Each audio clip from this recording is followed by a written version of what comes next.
There's not a moment to lose when you want car insurance that overtakes the competition. So choose the great value cover that only comes with Super Value Car Insurance, giving you a 10% online discount and shopping vouchers with your policy. That's a great deal for the cover you need anyway. All it takes is one big click or call. Just visit supervalue.ie/insurance or call 0818 010101 and our Super Value team will save the day from start to finish. Terms and conditions apply. Vouchers include two €10 off €40 spend. This car insurance is underwritten by AXA Insurance DAC. Super Value Financial Services DAC, trading as Super Value Insurance, is regulated by the Central Bank of Ireland. The Fibber, McGee, and Molly Show.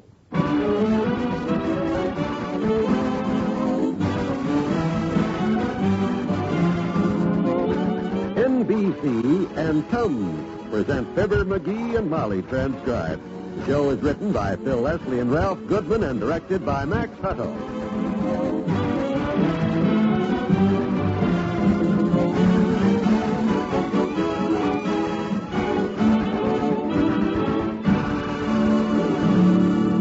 Fibber and Molly will be with you in a minute. No reflection on your cooking, lady, but sooner or later, even in the best of families, someone gets heartburn, sour stomach, or greasy fullness. And take it from me, Don Wilson, that's the time you should have Tums, the famous Don't Wait relief on hand. You don't wait because Tums need no water, glasses, or mixing. Instead, they're eaten like candy. You don't wait because Tums neutralize excess acid in record time, so that miserable burning sensation or uncomfortable feeling starts going away right away. And Mother, listen, Tums are not water-soluble. Therefore, don't over-alkalize. Tums can't cause acid rebound. So don't wait for acid indigestion to strike in your house. Get Tums today and be prepared. So economical. Only 10 cents a roll for America's most distinguished name in the relief of acid indigestion, Tums for the tummy.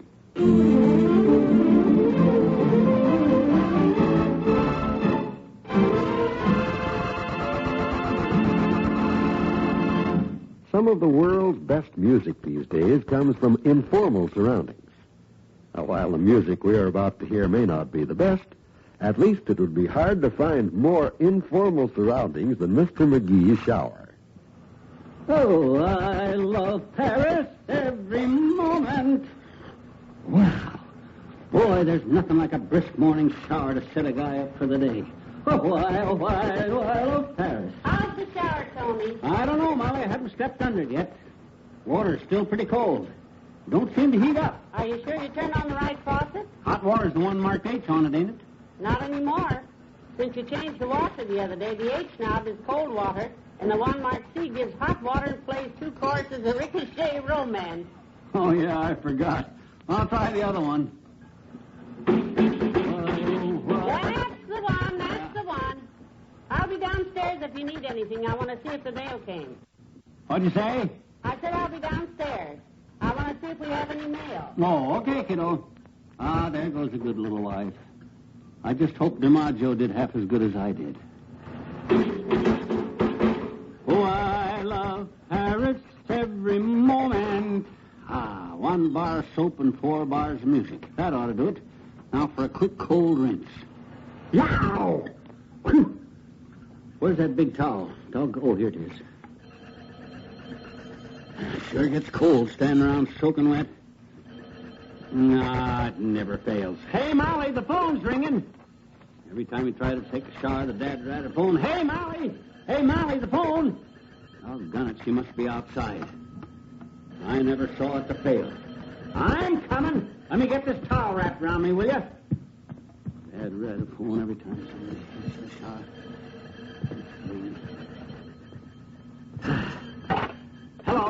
Hello, I'm coming. McGee speaking. Who? Frank Ingram. Who the heck is... Oh, you're the man that bought Hector Howell's house. Oh, yeah, our next-door neighbor. I and my wife have been meaning to come over and introduce ourselves, but what say? Oh, yeah, come on over. In an hour or so. I just got out of the shower. Sure, any kind of advice you need, Mr. Ingram, I got it. Right. Goodbye. Want some advice, eh? I wonder what the... That you, Molly? Yes, I was outside getting the mail. Did the phone ring?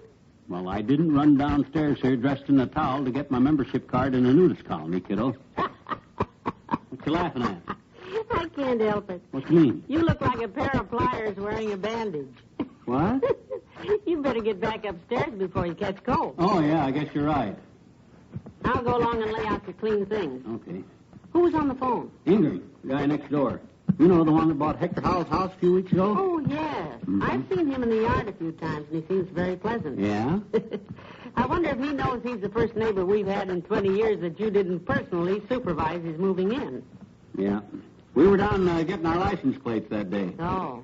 Well, my clothes are in the bathroom. See if you can find me a clean shirt, will you? What did he want? Want to know why you haven't borrowed his lawnmower? No, as a matter of fact, my dear, he's coming over to ask my advice on something. Advice? Yep. I'm fairly well known around town, of course, as the man who's free with advice about anything. True. Too true. Hey, these slacks must be shrinking. They're getting pretty tight. Maybe I ought to change cleaners. Or eating habits. Huh? Here's your clean shirt. Oh. It was under that box of candy you had hidden in your drawer. Well, it's like I say, Ingram probably wants my advice on financial matters. You know, what to do about inflation in the stock market, stuff like that there. Mm-hmm. He's probably heard that I'm a man of foresight and vision, man who keeps in touch with the nation's economy, man who is constantly broadening his horizons. It's not your horizon I'm worried about. It's your equator. If Mr. Ingram wants to talk about inflation, you're his boy. What'd you say, Molly?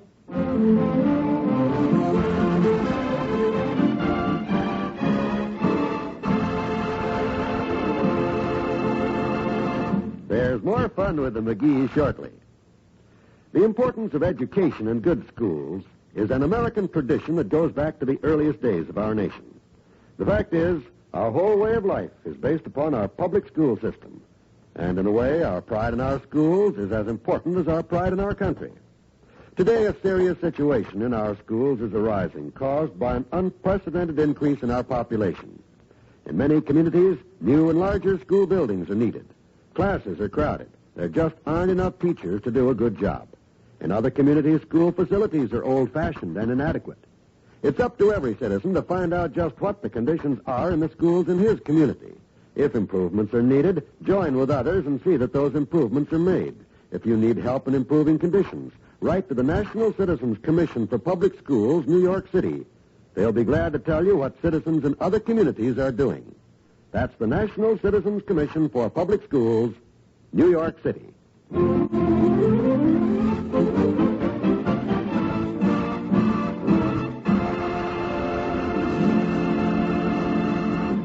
Then, of course, on the other hand, it may not be financial advice this fellow Ingram wants from me at all, Molly. That's very possible. Might be some great personal problem that he wants me to solve for him. Mm-hmm. Maybe his sink stopped up.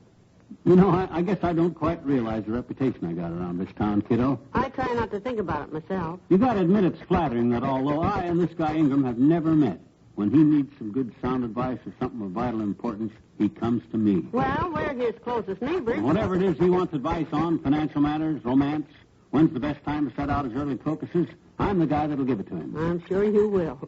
I always try to be a good neighbor to my neighbors. And any time I can help a neighbor by being neighborly, I figure it'll make that neighbor more neighborly to other neighbors. Ah, yes. Till after a while, we'll have a whole neighborhood full of neighborly neighbors, and with each neighbor getting neighborlier and neighborlier till this neighborhood gets to be the neighborliest neighborhood that every bunch of neighbors ever neighbored in. Come in, neighbor.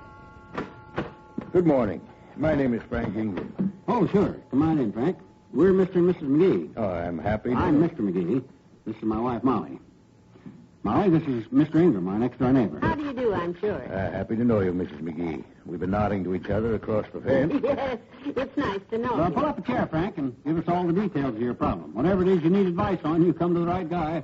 Thank you. I'm pretty much a stranger in town. Yes, sir. I was just saying to my wife, I says I try to be a good neighbor because the way I figure, if I'm neighborly with the neighbors, it'll make the neighbors neighborly with McGee. the... Huh? Oh, yeah. Now, what was the problem, Frank? Go ahead. Spill it. Well, I'll tell you. You see, I'm a pickle manufacturer, Mr. McGee. Oh, a pickle maker, eh? Well, now, if you need advice on the pickle business, Frank, you come to the right guy. You know, I used to pack pickles in Peoria. In fact, I was the pet pickle packer of the pickle packing plant. McGee. Oh. Go ahead, Frank. Well, I don't need any advice about pickles, Mr. McGee. I know pickles. Oh. In the business 40 years. No, what I need is the name of a good realtor. I thought you might... Realtor? Oh, you're not selling the pickle plant. Oh, no. You see, I've retired. Oh, good for you, but I don't quite understand. Well, I'll try to explain my situation. That might help. You see, I retired this year, and Martha and I traveled a while. And a few weeks ago, we settled down here in Wistful Vista and bought the house next door there. Mm-hmm. I turned my pickle business over to Pierpont and Frank Jr., you see. But since I've gone, Helen and Alice have sworn never to speak to Patricia. And Mr. Simpson says he can't get the pickles out unless Elroy is transferred from the dill division to wart inspection. Now, what would you do if you were me? Well, frankly, Frank, I'd start all over on account of because you lost me in the dill division, and I don't know... I'm afraid I didn't make myself very clear, did I? Oh, you made yourself clear, all right. We know who you are, but who's that other mob? You know, Pierpont and Frank Jr. and Helen and Mary and all that. Alice. Oh. I'll start over. Don't leave out Elroy. He's the one I like. Well, like I say, I bought the house next door there. And you retired from the pickle business? Right. I left the business in the hands of my married sons, Pierpont and Frank Jr. They're married to Helen and Alice. Oh, I see. And now they're not talking to each other. And the husbands are sore at each other, too, and the business is in a pickle. That's what my foreman, Mr. Simpson, wrote me. Mm-hmm. So what we've got to do, Martha and I, we've got to give up our house for a while and go back to Chicago. That's where the plant is. And settle the matter. Martha's your wife? No. My wife's name was Frida. She died many years ago. Oh, that's too bad. Martha is your daughter, then? No. Martha's my cocker spaniel. Oh, her. Like I say, I'll have to give up my house for about 6 months. I have to leave tomorrow noon, in fact. Oh, that soon? I thought you folks might put me in touch with somebody to handle the rental for me. Get the right kind of tenants. Look after it for me. Thought I'd ask $125 furnished. Sounds very reasonable. And I'd be happy to give an agent 20 of that just to be sure my house is in good hands. Yeah, 20 a month, huh? Oh, a realtor wouldn't charge you that much, Mr. Ingram. Oh, them realtors, though, they'll rent your house to anybody, Frank. What you need is somebody you can depend on, rely on, somebody you can trust. Here it comes. Yes, I know. Neighbor, you come to the right man. I'm not going to let a neighbor of mine fall into the hands of a bunch of strange realtors that you can't get the pickle business straightened out for worrying about your house. Because I try to be a good neighbor, and for $20 a month, I want to be neighborly. So you just leave the keys with us, and don't you worry, neighbor.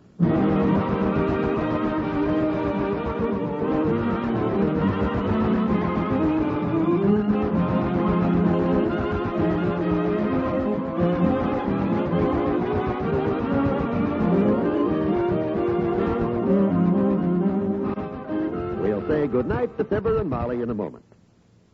Comedy entertainment at its finest. That's what you'll hear tomorrow night on the NBC Radio Network. There's fast-paced comedy fun as Groucho Marx needles his contestants on radio's greatest quiz game, You Bet Your Life. There's a laugh a minute as Groucho trades barbed witticisms with his guests and asks them difficult questions before he shares the wealth of his jackpot. Listen and laugh with Groucho Marx on You Bet Your Life tomorrow night. And remember to tune for America's #1 family comedy program, The Great Gildersleeve, starring Willard Waterman as the befuddled head of Summerfield's water department. When Gildy mixes comedy situations with homey, true-to-life happenings, you know you'll hear radio entertainment at its best. Wednesday night's the time. NBC is the network. Be sure to listen tomorrow. The same night, you can hear another true story from the front pages of America's newspapers on The Big Story. The Big Story is thrilling radio entertainment, and it's yours to listen to and enjoy every week.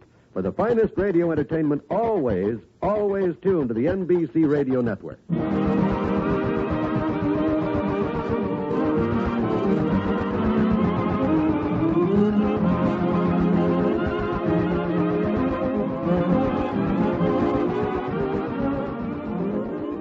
So he's making an inventory of the furniture and stuff, Molly, and we're going over there tomorrow and look over the house and pick up the keys. I hope we won't be sorry. I'm not so sure. Sorry, Tootsie, this will be the easiest $20 a month I ever made in our life. And besides, this way we'll get to pick our own neighbors. McGee. Huh? Oh, is it that late already? Oh, well, good night. Good night, all.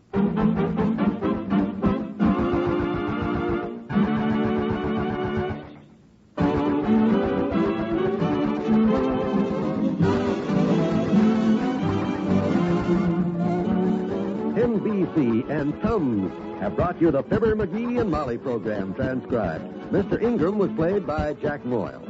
This is John Wald inviting you to be with us again tomorrow night for another visit with Fibber, McGee, and Molly.